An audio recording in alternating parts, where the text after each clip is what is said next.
Good morning everyone. Welcome back to the online classes of Max Divine Public School. I am Zadeen, your theology teacher. It's your theology turn today. Now open your chapter number 3 in your theology book. That is on page number 7. As you all know, your FA first syllabus has been completed. Now today we are going to start our SA first syllabus. Your chapter number 3 is हमारा मज़हब. Students, आज हम अपना chapter number 3 start कर रहे हैं. हमारा मज़हब. तो इस चैप्टर में हम पढ़ेंगे कि हमारा मज़हब क्या है और वो हमें क्या सिखाता है. ठीक है, तो चलिए हम इसकी रीडिंग स्टार्ट करते हैं. इस्लाम हमारा मज़हब है. इस्लाम को मानने वाले मुसलमान कहलाते हैं. इस्लाम दुनिया का सबसे अच्छा मज़हब है. तो बच्चों, हमारा मज़हब क्या है? हमारा मज़हब इस्लाम है. इस्लाम के मानने वाले मुसलमान कहलाते हैं, यानी जो लोग इस्लाम को मानते हैं वो कौन कहलाते हैं? मुसलमान कहलाते हैं. इस्लाम दुनिया का सबसे अच्छा मज़हब है. इस्लाम का मतलब ये है कि दिल से मानें और ज़ुबान से इकरार करें. तो इस्लाम का क्या मतलब है? इस्लाम का मतलब ये है कि उसे हम दिल से मानें और ज़ुबान से इकरार करें. इस्लाम सिखाता है कि अल्लाह ताला एक है और हमें सिर्फ अल्लाह ताला की इबादत करनी चाहिए और उससे ही मदद मांगनी चाहिए. तो इस्लाम हमें क्या सिखाता है? इस्लाम हमें सिखाता है कि अल्लाह ताला एक है, उसका कोई शरीक नहीं, और हमें सिर्फ किसकी इबादत करनी चाहिए? अल्लाह ताला की ही इबादत करनी चाहिए और उससे ही मदद मांगनी चाहिए. हज़रत मोहम्मद सल्लल्लाहु अलैहि वसल्लम अल्लाह ताला के बंदे और रसूल हैं. तो हज़रत मोहम्मद मुस्तफ़ा सल्लल्लाहु अलैहि वसल्लम अल्लाह ताला के बंदे और रसूल हैं.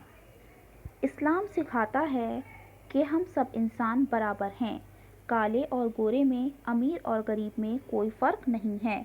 तो बच्चों, इस्लाम हमें क्या सिखाता है? इस्लाम सिखाता है कि हम सब इंसान बराबर हैं. कोई काला हो या गोरा हो, अमीर हो या गरीब हो, इन सब में कोई फ़र्क नहीं है, बल्कि सब इंसान बराबर हैं. सबसे अच्छा बर्ताव करो, किसी से झगड़ा मत करो. तो इस्लाम हमें क्या सिखाता है कि सबके साथ हमें अच्छा बर्ताव करना चाहिए और किसी से भी हमें झगड़ना नहीं चाहिए, किसी से भी हमें झगड़ा नहीं करना चाहिए. किसी को नुकसान मत पहुंचाओ, आपस में मिलकर रहो. दुनिया और आखिरत की तमाम भलाइयाँ, नेक बातें इस्लाम सिखाता है.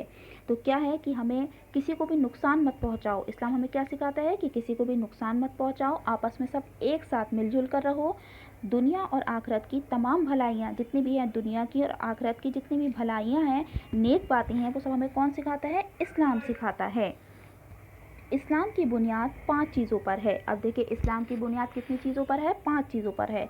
नंबर 1 तौहीद, नंबर 2 नमाज, नंबर 3 रोज़ा, नंबर 4 ज़कात, नंबर 5 हज. ठीक है, तो ये कौन सी चीज़ें हैं? ये इस्लाम की बुनियाद जिन पर 5 चीज़ों पर है, ये वो चीज़ें हैं. हम सब को इस्लाम के बताए हुए रास्ते पर चलना चाहिए और एक सच्चा और अच्छा मुसलमान बनकर अपने मुल्क और कौम की खिदमत करनी चाहिए. तो हम सबको क्या करना चाहिए? इस्लाम ने जो हमें रास्ते बताए हैं, यानी इस्लाम के बताए हुए रास्ते पर चलना चाहिए और एक अच्छा और सच्चा मुसलमान बनकर अपने मुल्क की और कौम की खिदमत करनी चाहिए. अब देखिए, हमें इस चैप्टर में सवाल जवाब दे रखे हैं. चलिए हम पढ़ते हैं. सवाल नंबर 1, हमारा मज़हब क्या है? जवाब, हमारा मज़हब इस्लाम है. अभी हमने चैप्टर में भी पढ़ा है, हमारा मज़हब क्या है? हमारा मज़हब इस्लाम है. सवाल नंबर 2, इस्लाम कैसा मज़हब है? जवाब, इस्लाम एक सच्चा मज़हब है. सवाल नंबर 3, इस्लाम के मानने वाले को क्या कहते हैं? जवाब, क्या कहते हैं इस्लाम के मानने वालों को? इस्लाम के मानने वाले को मुसलमान कहते हैं. सवाल नंबर 4, इस्लाम की बुनियाद कितनी चीज़ों पर है? जवाब, इस्लाम की बुनियाद 5 चीज़ों पर है. और वो 5 चीज़ें कौन कौन सी हैं जो मैंने अभी आपको बताई हैं? नंबर 1 तौहीद, नंबर 2 नमाज, नंबर 3 रोज़ा, नंबर 4 ज़कात, नंबर 5 हज. सवाल नंबर 5, इस्लाम किस मुल्क से शुरू हुआ? जवाब, इस्लाम अरब मुल्क के मक्का शहर से शुरू हुआ. तो इस्लाम की शुरुआत कहाँ से हुई? इस्लाम अरब मुल्क के शहर, कहाँ पे? अरब मुल्क के मक्का शहर से शुरू हुआ. सवाल नंबर 6, इस्लाम क्या सिखाता है? जवाब, इस्लाम सिखाता है कि अल्लाह ताला एक है, सबको उसकी इबादत करनी चाहिए और उसी से मदद मांगनी चाहिए. हज़रत मोहम्मद सल्लल्लाहु अलैहि वसल्लम अल्लाह के रसूल हैं और आखिरी नबी हैं. تو بچوں اسلام ہمیں کیا سکھاتا ہے؟ اسلام سکھاتا ہے کہ اللہ تعالیٰ ایک ہے، اس کا کوئی شریک نہیں، سبھی کو اس کی عبادت کرنی چاہیے اور اسی سے مدد مانگنی چاہیے۔ اور حضرت محمد مصطفیٰ صلی اللہ علیہ وسلم کون ہیں؟ اللہ کے رسول ہیں اور آخری نبی ہیں۔ کون ہیں؟ آخری نبی ہیں۔ تو اسٹوڈنٹس آج ہم نے اپنا چیپٹر نمبر 3 کمپلیٹ کر لیا ہے۔ آئی ہوپ آپ سب اسٹوڈنٹ کو سمجھ آ گیا ہوگا۔ اب آپ کو کیا کرنا ہے؟ چیپٹر نمبر 3 کی سیلف ریڈنگ کرنی ہے، دین آپ کو اس میں جو سوال جواب میں نے پڑھائے ہیں ان سوال جوابوں کو آپ کو بہت اچھے سے لرن کرنا ہے۔ اوکے